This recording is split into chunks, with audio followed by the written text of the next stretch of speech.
शांति। आज 20 मई 2022 की बाबा की साकार मुरली है। मुरली के महावाक्य हैं, मीठे बच्चे, अपने इस जीवन को कौड़ी से हीरे जैसा बनाना है तो समय को सफल करो, अवगुणों को निकालो, खाने पीने सोने में समय बर्बाद मत करो। प्रश्न है, मनुष्यों ने किस एक शब्द से सबको भगवान का रूप समझ लिया है? उत्तर है, बाबा कहता, इस समय मैं बहुरूपी हूँ। ऐसे नहीं, यहाँ जब मुरली चलाता तो परमधाम खाली हो जाता है। मुझे तो इस समय बहुत काम करने पड़ते हैं, बहुत सर्विस चलती है। बच्चों को, भक्तों को साक्षात्कार कराना पड़ता है। इस समय मैं बहुरूपी हूँ। इस एक शब्द से मनुष्यों ने कहा है, यह सब भगवान के रूप हैं। दूसरा प्रश्न है, बाप की किस श्रीमत को पालन करने वाले बच्चे सपूत हैं? उत्तर है, बाबा कहते, बच्चे कभी भी डिससर्विस न करो। टाइम बहुत वैल्यूबल है, इसे सोने में न गवाओ। कम से कम 8 घंटा मेरे खातिर दो। यह श्रीमत पालन करने वाले सपूत हैं। गीत है, तूने रात गवाई सो के। ओम शांति। बच्चों को बाप समझा रहे हैं। बच्चे जानते हैं, हम सब बच्चे हैं बाप के। हमारे शरीर का बाप तो है ही शारीरिक, लेकिन जो अशरीरी है उसका बाप भी अशरीरी है। बाप ने समझाया है, बेहद के बाप से बेहद सुख का वर्षा मिलता है। अभी शुरू होता है जो त्रेता अंत तक चलता है।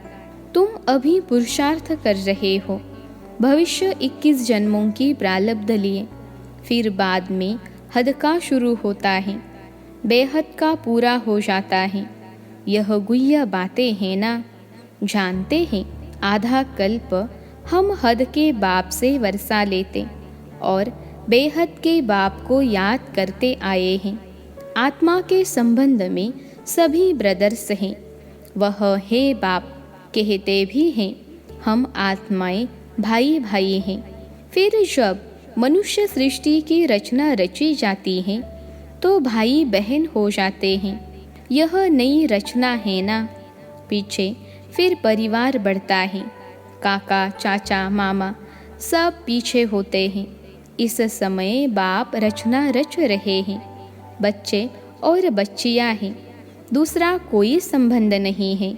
अब तुम जीते जी भाई बहन बन जाते हो, दूसरे कोई संबंध से ताल्लुक नहीं है।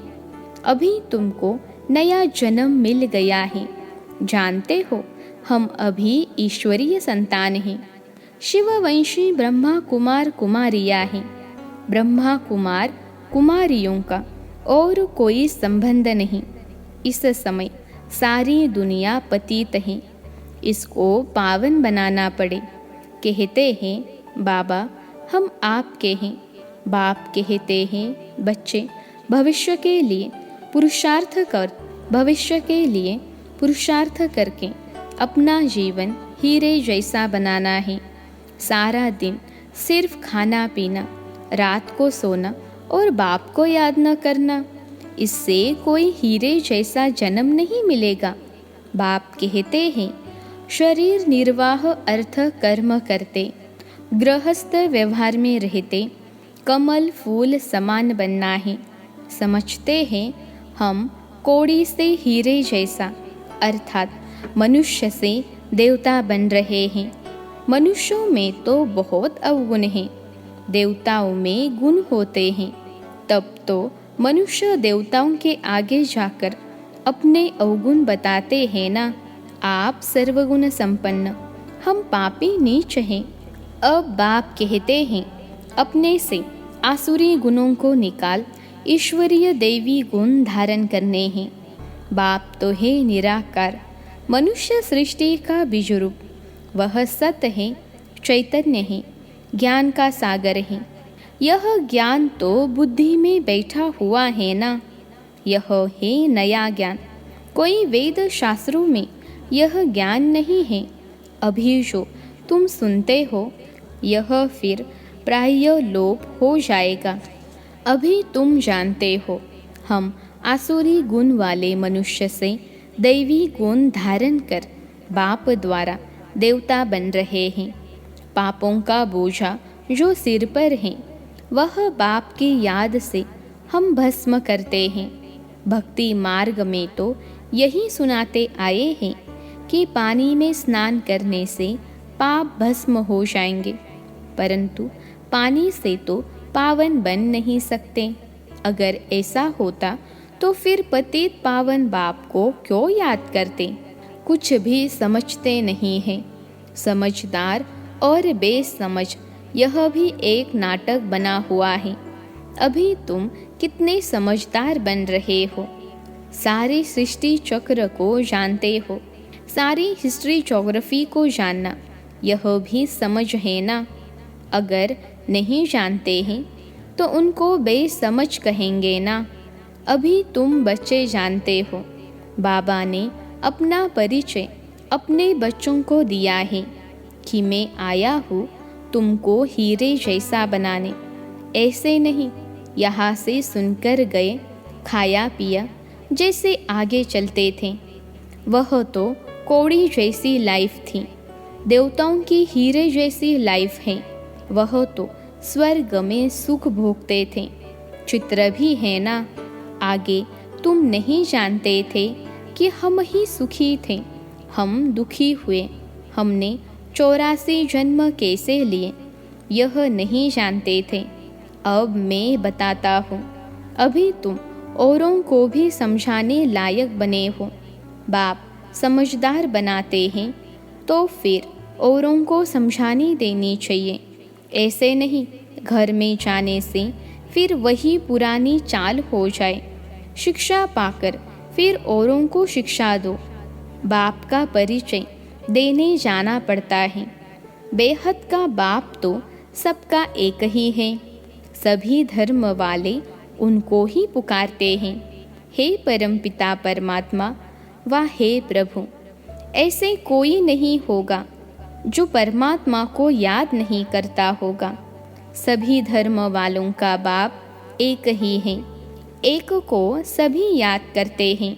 बाप से वर्षा पाने के सभी हकदार हैं। वर्षे पर भी समझाना पड़े। बाप कौन सा वर्षा देते हैं? मुक्ति और जीवन मुक्ति। यहाँ तो सब जीवन बंध हैं। बाप आकर सबको रावण के बंधन से छुड़ाते हैं। इस समय कोई भी जीवन मुक्त है नहीं, क्योंकि रावण राज्य है, देह अभिमानी है। देवताएं देही अभिमानी होने से जानते हैं हम आत्मा एक शरीर छोड़ दूसरा लेते हैं। सिर्फ परमात्मा को नहीं जानते हैं। परमात्मा को जाने तो फिर सारे सृष्टि चक्र को जान जाए। त्रिकालदर्शी सिर्फ तुम ही हो। ब्राह्मणों को ही बाप बैठ त्रिकालदर्शी बनाते हैं। जब देवताएं भी त्रिकालदर्शी नहीं तो उनकी जो वंशावली आती है उनमें भी यह ज्ञान नहीं रहता, तो फिर दूसरों में यह कहाँ से आएगा? देने वाला भी एक ही है। यह सहज राज्यों की नॉलेज और कोई को हो नहीं सकती।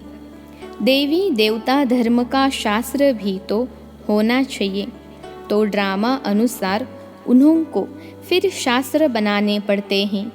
गीता भागवत आदि सब ऐसे ही फिर बनेंगे। ग्रंथ भी ऐसे बनेंगे।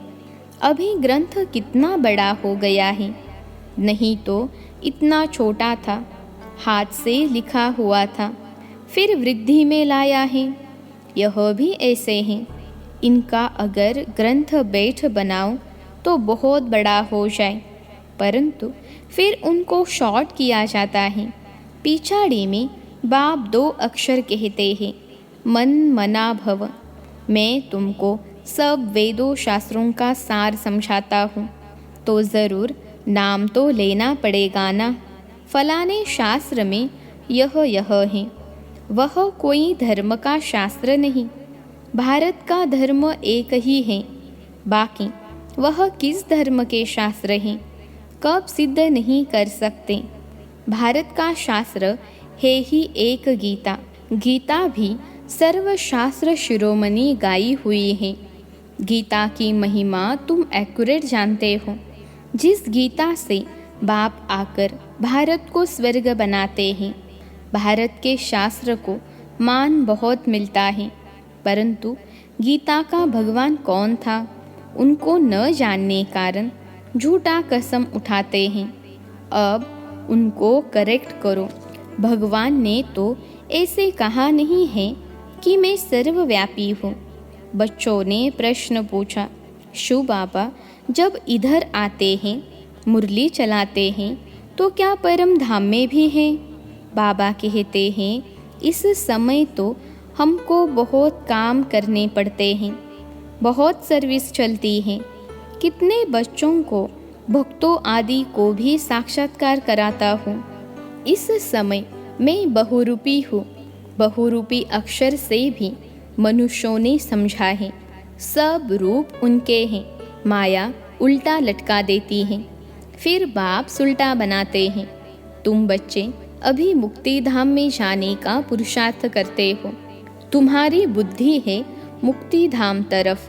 ऐसा कोई मनुष्य पुरुषार्थ करा न सके जो तुमको बाप करा रहे हैं। अब अपना बुद्धियोग वहाँ लगाओ। जीते जी इस शरीर को भूलते जाओ। मनुष्य मरते हैं तो कहते हैं स्वर्ग पधारा, फिर भी रोते रहते हैं। बाप के जो सपूत बच्चे होंगे वही बाप के मददगार बन सर्विस करेंगे। वह कभी डिससर्विस नहीं करेंगे। अगर कोई डिससर्विस करते हैं तो गोया अपनी करते हैं। बाबा कहते हैं, मीठे बच्चे, यह टाइम बहुत वैल्यूबल है। भविष्य 21 जन्म के लिए तुम कमाई करते हो। तुम जानते हो हमको विश्व की बादशाही मिलती है, कितनी भारी कमाई है, तो उसमें लग जाना चाहिए। बाप को याद करना है। जैसे गवर्नमेंट की सर्विस में 8 घंटा रहते हैं, बाबा भी कहते हैं मेरे खातिर 8 घंटा दो। रात को सोकर अपना समय बर्बाद मत करो। दिन रात कमाई करनी है। यह तो बड़ी सहज सिर्फ बुद्धि की बात है। मनुष्य जब धंधे पर जाते हैं तो पहले मंदिर के सामने हाथ जोड़कर फिर दुकान पर जाते हैं। लौटते समय फिर भूल जाते हैं। घर याद आ जाता है, वह भी अच्छा है, परंतु अर्थ कुछ भी नहीं जानते। तुम बच्चों को कलकत्ते में तो बहुत अच्छी रीति समझाना चाहिए। काली माता का वहाँ बड़ा मान है। बंगाली लोगों की रस्म रिवाज अपनी होती है। ब्राह्मणों को मछली ज़रूर खिलाते हैं। बड़े आदमी अपने तालाब बनाए फिर उसमें मछलियाँ पालते हैं, तो ब्राह्मणों को भी वह खिलाएंगे। अभी तुम पक्के वैष्णव बनते हो। प्रैक्टिकल में तुम विष्णु की पुरी में चलते हो। ऐसे नहीं कि वहाँ 4 भुजा वाले मनुष्य होंगे। लक्ष्मी नारायण को विष्णु कहा जाता है। 2 भुजा उनकी, 2 उनकी। तुम महालक्ष्मी की पूजा करते हो, वास्तव में विष्णु की करते हो। दोनों है ना, परंतु इस समय महिमा माताओं की है। जगत अम्बा का गायन है। लक्ष्मी का भी नाम गाया हुआ है। बाप आकर माताओं द्वारा सबको सद्गति देते हैं। जगत अम्बा वही फिर राज राजेश्वरी बनती है। माँ की पूजा होती है। वास्तव में जगत अम्बा तो एक है ना। जैसे शिव का एक लिंग बनाते हैं, वैसे फिर छोटे छोटे सालिग्राम भी बनाते हैं। वैसे काली के भी छोटे मंदिर बहुत हैं। वह जैसे माँ की संतान हैं। अभी बाप तुमको अपना बनाते हैं। इसको ही बलि चढ़ना कहा जाता है। तुम बलि चढ़ते हो उन पर, इस ब्रह्मा पर नहीं। तो बाप समझाते हैं, अभी टाइम वेस्ट नहीं करना चाहिए। धंधा आदि भल करो। अगर पैसा काफ़ी है खाने के लिए तो फिर जास्ती माथा क्यों मारते हो? हाँ, शिव बाबा के यज्ञ में देते हो तो जैसे विश्व की सेवा में लगाते हो। बाबा कहेंगे सेंटर्स बनाओ जहाँ यह बच्चियाँ मनुष्यों को देवता बनाने का रास्ता बतावे। यह पढ़ाई कितनी फर्स्ट क्लास है, बहुतों का कल्याण हो जाएगा। बाप कहते हैं लाख करोड़ कमाओ, परंतु काम ऐसा करो जिसमें भारत पावन बने, एवर हेल्दी बने।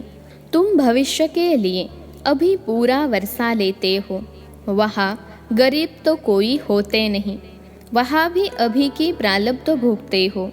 तो इतनी धारणा करनी चाहिए, तुम्हारा एक एक पैसा हीरे समान है, इनसे भारत स्वर्ग बनता है। बाकी जो बचेगा वह तो खत्म हो जाएगा। जो कुछ पैसा बचे इस सर्विस में लगाओ। यह बड़े ते बड़ी हॉस्पिटल है। कई गरीब बच्चे कहते हैं हम 8 आना देते, मकान में ईंट लगा दो। हम जानते हैं यहाँ से मनुष्य एवर हेल्दी बनेंगे, यहाँ तो ढेर आएंगे। क्यों ऐसी लगेगी जो कब नहीं देखी हो, तो कितनी खुशी रहनी चाहिए। हम क्या से क्या बनते हैं, हम शिव बाबा से बेहद का वर्षा लेते हैं। बाप है निराकार ज्ञान का सागर, वह इस रथ में प्रवेश करते हैं। तो बच्चों को बहुत रहमदिल बनना चाहिए, अपने पर भी और दूसरों पर भी रहम करना चाहिए। अच्छा, मीठे मीठे सिखलते बच्चों प्रति माता पिता बाप दादा का याद प्यार और गुड मॉर्निंग। रूहानी बाप की रूहानी बच्चों को नमस्ते। हम रूहानी बच्चों की सिखलते रूहानी माता पिता बाप दादा को याद प्यार, गुड मॉर्निंग और नमस्ते बाबा नमस्ते। धारणा के लिए मुख्य सार।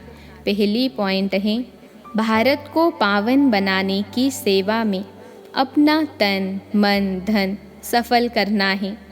पैसे को हीरा समझ स्वर्ग बनाने की सेवा में लगाना है, व्यर्थ नहीं गंवाना है। दूसरी पॉइंट है भविष्य 21 जन्मों की प्रारब्ध बनाने के लिए दिन रात कमाई करनी है, समय बर्बाद नहीं करना है, शरीर को भूलने का पुरुषार्थ करना है। आज का वरदान है अकाल तख्त सो दिल तख्त नशीन बन। स्वराज्य के नशे में रहने वाले प्रकृति जीत माया जीत भव। अकाल तख्त सो दिल तख्त नशीन बन। स्वराज्य के नशे में रहने वाले प्रकृति जीत माया जीत भव। विश्लेषण है अकाल तख्त नशीन आत्मा सदा रूहानी नशे में रहती है। जैसे राजा बिना नशे के राज्य नहीं चला सकता, ऐसे आत्मा यदि स्वराज्य के नशे में नहीं तो कर्मेंद्रियों रूपी प्रजा पर राज्य नहीं कर सकती। इसलिए अकाल तख्त नशीन सो दिल तख्त नशीन बनो और इसी रूहानी नशे में रहो, तो कोई भी विघ्न व समस्या आपके सामने आ नहीं सकती। प्रकृति और माया भी वार नहीं कर सकती। तो तख्त नशीन बनना अर्थात सहज प्रकृति जीत और माया जीत बनना। आज का स्लोगन है संकल्पों की सिद्धि प्राप्त करनी है तो आत्मशक्ति की उड़ान भरते रहो। संकल्पों की सिद्धि प्राप्त करनी है तो आत्मशक्ति की उड़ान भरते रहो। अच्छा, ओम शांति।